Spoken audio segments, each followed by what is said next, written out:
There was a job I stayed in for 8 months longer than I should have. I hated it. Not in the dramatic, toxic workplace way, just in the quiet, Sunday evening dread way. That specific kind of miserable where you're not unhappy enough to do anything about it, but unhappy enough that it's costing you something every single day. I knew I needed to leave. My gut was telling me clearly. Every week, I'd think about having the conversation with my manager, and every week, I'd find a reason to wait. What if he takes it badly? What if the team struggles without me? What if I burn a bridge I might need later? What if, what if, what if?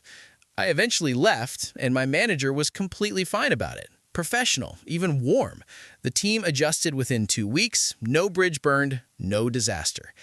8 months of my life gone, not because the situation was complicated, because I couldn't handle the idea of someone being temporarily disappointed in me. That's people-pleasing, not the harmless, polite version everyone pretends it is. The real version, the one that's been making your decisions for you for years while you told yourself you were just being considerate. Here's the thing about people-pleasing that nobody explains properly. It doesn't feel like a problem. That's why it's so dangerous. It feels like being a good person. It feels like caring about others. It feels like maturity, putting other people's needs before your own, keeping the peace, not making things difficult. And that framing is so deeply embedded that most people who struggle with this never even identify it as a problem. They just think they're nice. They think they're easy to get along with. They think the constant low-level anxiety they feel about what other people think of them is just part of their personality. It isn't. It's a pattern. And once you see it clearly, you start noticing it everywhere in your life. Let me tell you what people-pleasing actually is underneath all the niceness. It's fear. Specifically, it's the fear of rejection dressed up as generosity. It's the terror of disapproval wearing the costume of consideration. It's you making yourself smaller, quieter, more agreeable, not because you genuinely want to, but because somewhere deep down you learned that keeping people comfortable was the safest way to keep people around. And that lesson came from somewhere. It always does. Maybe you grew up in a house where conflict felt genuinely dangerous, and staying invisible was how you stayed safe. Maybe you had a parent whose approval felt conditional, and you got very good at reading the room to keep them happy. Maybe you just got praised so consistently for being no trouble that you started building your identity around it. I'm not saying this to turn it into a therapy session. I'm saying it because understanding where the pattern came from is the first step to actually dealing with it, instead of just feeling vaguely bad about yourself every time you say yes when you meant no. Because here's what people-pleasing costs you. And I want to be specific about this because I think most people underestimate the actual bill.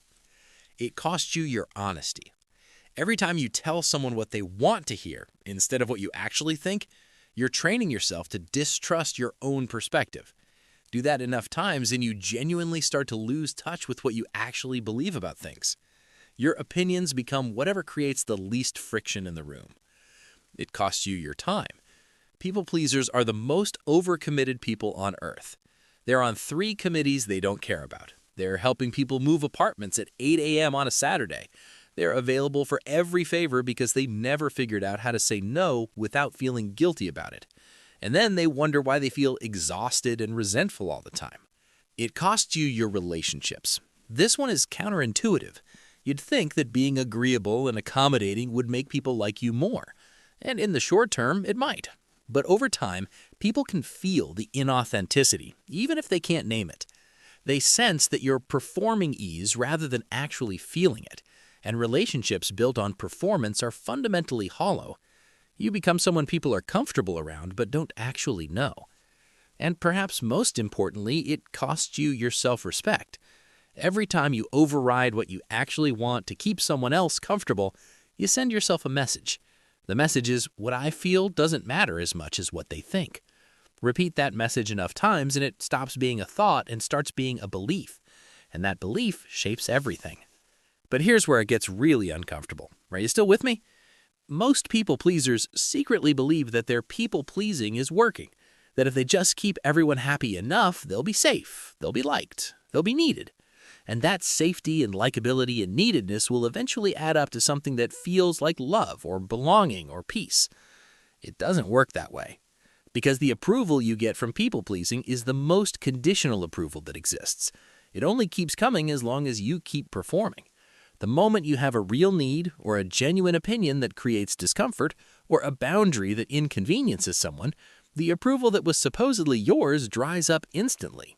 And then you're left with the worst possible combination.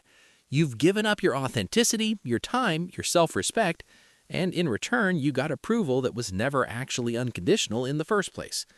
That's not a trade. That's a slow loss. I want to tell you about the moment I actually started to see this in myself. I was at a dinner with a group of people. Someone said something I thought was genuinely wrong, not just different from my opinion, actually factually wrong about something I knew well. And I said nothing. I smiled.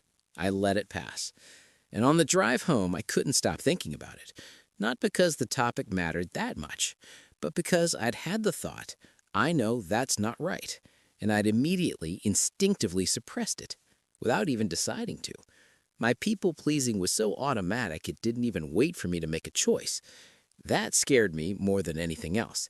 Not that I had stayed quiet in one conversation, but that I had no idea how many times a day my real thoughts were being filtered out before I even registered having them. So how do you actually change this? Because awareness alone doesn't fix it. You can understand exactly why you do something and still keep doing it. The first thing that actually helped me was changing the question I asked myself in the moment. The old question was, will this upset them? The new question is this true? Not is it kind? Not is it convenient? Not will it go over well? Just is it true? Is what I'm about to say or do actually aligned with what I think and want and need? That single shift from how will this land to is this honest starts to rewire how you make decisions. It doesn't mean being brutal or careless with people. It means giving your own honest perspective the same weight you've been giving everyone else's comfort. The second thing is learning to sit with the discomfort of someone being temporarily disappointed in you. Because here's the truth, and this might be the most useful thing I say in this entire video. Most of the disapproval you've been so terrified of exists almost entirely in your head. People are not thinking about you as much as you think they are. They're not cataloging your refusals and your opinions and the moments you didn't perform perfectly. They're thinking about themselves.